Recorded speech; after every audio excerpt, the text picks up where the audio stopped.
Bro movie ఎలా ఉంది bro? మూవీకి అంటే నా పాయింట్ ఆఫ్ వ్యూలో నేను చెప్తాను, నాకైతే నచ్చింది మూవీ. నేను మరి ఎంతో టూ మచ్ నెగిటివిటీ నేను మార్నింగ్ నుంచి నేను వింటున్నాను అనమాట. టూ మచ్ హేట్రెడ్ నాకెందుకో నాకు నిజంగా నాకు అర్థం కాలేదు. అంటే ఫస్ట్ హాఫ్ మనకు బాగానే ఉంది, సెకండ్ హాఫ్ ఏంటంటే కొంచెం మనకు కొంచెం లాగ్ అనిపిస్తుంది కానీ బట్ ఓవరాల్గా మూవీ అయితే బాగానే ఉంటుంది. అంటే కొన్ని నెగిటివ్స్ ఉన్నాయి కాదని చెప్పడం లేదు.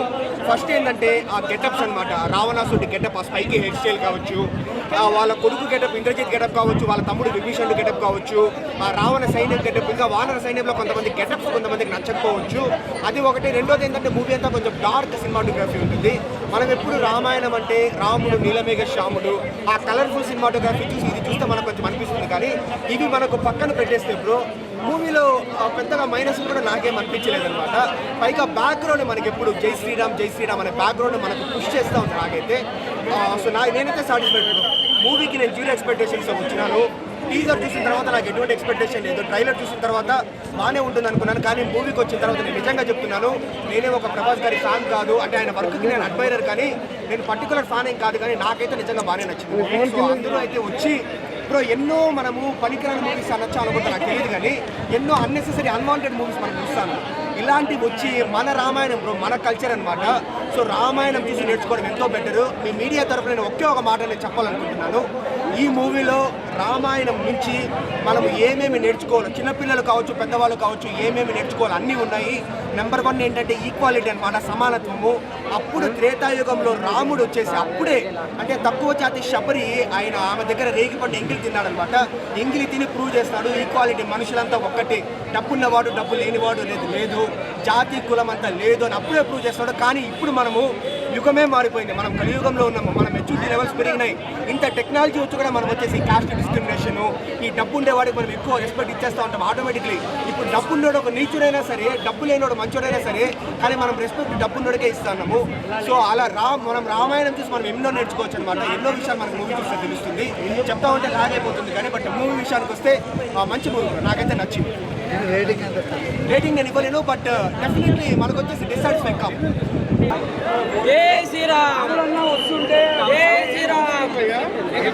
ఇప్పుడే ఆది సినిమా వచ్చినాను, పర్లేదు బాగానే ఉంది, అంత క్లోజ్ చేయాల్సిన అవసరం లేదు. ఎందుకంటే టీజర్ ట్రైలర్ లో చూసే కన్నా చాలా బెటర్ అనిపించింది. ఇంకొకటి మీసాలు ఉండే గీసాలు ఉండే కానీ ఎవడన్నా ట్రోల్ చేస్తే తొక్కతో తీసి అయితే పర్లేదు. కొన్ని దాంట్లో విజువల్స్ కానీ గ్రాఫిక్స్ పరంగా అయితే అంత ప్రభాస్ అన్న ఫ్యాన్స్ మాత్రం పండగ. రామ భక్తులు కానీ హనుమాన్ భక్తులు కానీ వచ్చి మాత్రం మంచిగా చూడాలని నేనైతే అనుకుంటున్నాను. ఎందుకంటే ఇప్పుడున్న జనరేషన్ కి తగ్గట్టు చూస్తున్నారు. అంటే ఇప్పుడు కొన్ని కంపారిజన్ బాబారి ఏదో బాబారి అంటే చూడు, బాబారి కంపారిజన్ చేయకండి. బాబారి వేరేనైనా ఇది వేరే ఉండలేరు, అది రాజ్యం వేరే సంబంధించింది. బట్ సినిమా అయితే పర్లేదు, మరి అంత హెవీగా కానీ ఓమ్రాజ్ నాకు come to theatre Omraj Telugu రాదు అంటే అర్థమైతే ఎవరో ట్రాన్స్లేట్ చేస్తారు. మరి come to my office Prabhas release చేయలేదు అనిపిస్తుంది. రాముడు ఎట్లా అనిపించింది ప్రభాస్? ఇలాంటి వాళ్ళకి తెలియదు కాబట్టి ఈరోజు ప్రభాస్ అన్న ఏదో రాముడు ఎలానో చూపించిండు. నువ్వు హనుమంతుడు అంటున్నాడు,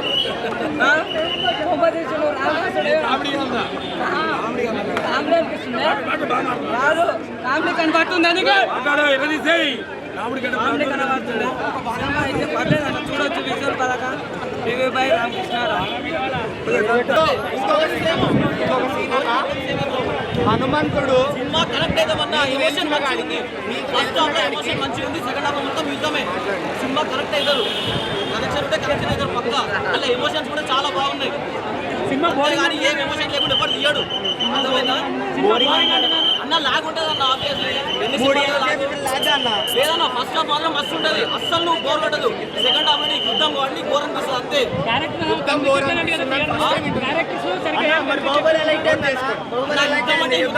కొట్టుకోవడమే కాదు కదా, దానికి కావాల్సిన సీక్వెన్స్ అన్ని ఉంటాయి. యుద్ధం అనేది మొత్తం 2.5 hours పెట్టలేం కదా. సో సెకండ్ హాఫ్ మొత్తం యుద్ధం కొంచెం బాహుబలి సెకండ్ హాఫ్ మొత్తం యుద్ధం లేదన్నా, అన్నిటి కొంచెం ఉంటుంది అంతే.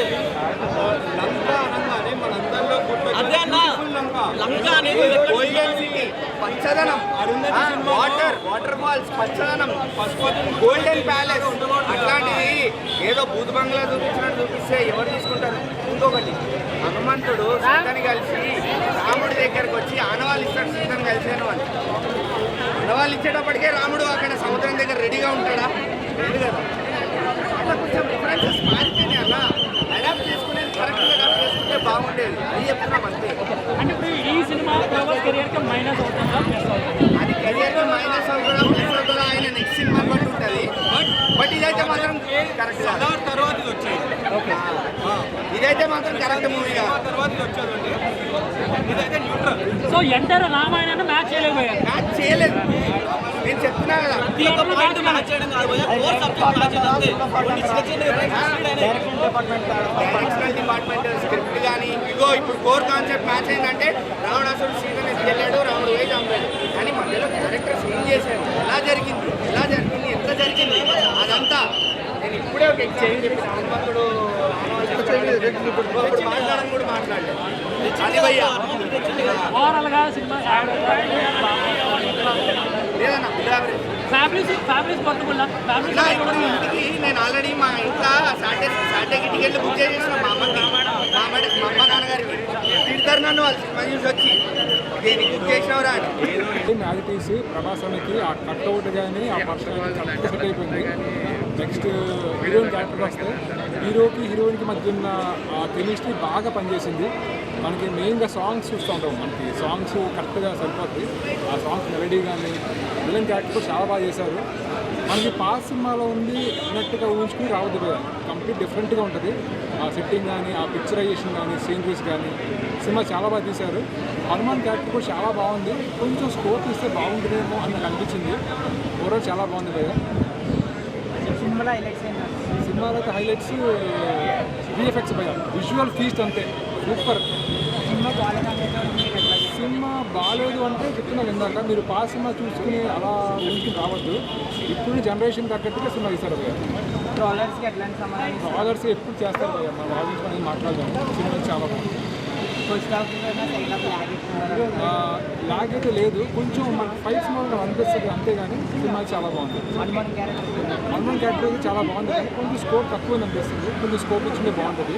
మనకి లాస్ట్ ఫైట్ కూడా విలన్కి హీరోకి ఫైట్ దగ్గరగా ఉంటుంది. మన పాస్ దూరంగా ఉన్నట్టు దగ్గరగా ఫైట్ ఉంటుంది కాబట్టి కొంచెం ఆ ఫైట్ చాలా బాగుంది. బాహుబలి ఉన్నట్టుగా దగ్గరగా ఫైట్ ఉంటుంది విలన్కి హీరోకి.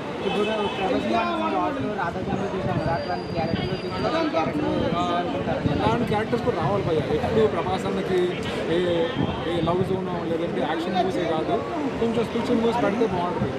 నాగార్జున స్పిరిచువల్ మూవీస్ అలాగే ఈయనతో కొంచెం ఉంటే బాగుంటుంది నా ఫీలింగ్. కరెక్ట్ మూవీ పడింది, బాగా సరిపోయింది. ఆ పర్సనాలిటీ కరెక్ట్ సరిపోయింది ప్రభాస్ అన్నకి. కరెక్ట్ సరిపోయింది. అంటే ఆమెకున్న పర్సనాలిటీ కరెక్ట్ రాము పక్కన ఈమె ప్రభాస్ కరెక్ట్ సరిపోయింది. ఇద్దరు రొమాన్స్ కానీ కెమిస్ట్రీ కానీ కరెక్ట్ సరిపోయింది. చాలా బాగుంది. మెయిన్గా సాంగ్స్ మనకు కనిపిస్తూ ఉంటుంది. మధ్య కెమిస్ట్రీ కానీ ఓపెన్ వెళ్తూ ఉంటారు. వీళ్ళు పక్క పక్కనే ఉండి బాగుంది, చాలా బాగుంది. నేనైతే 4.5 ఇస్తాను.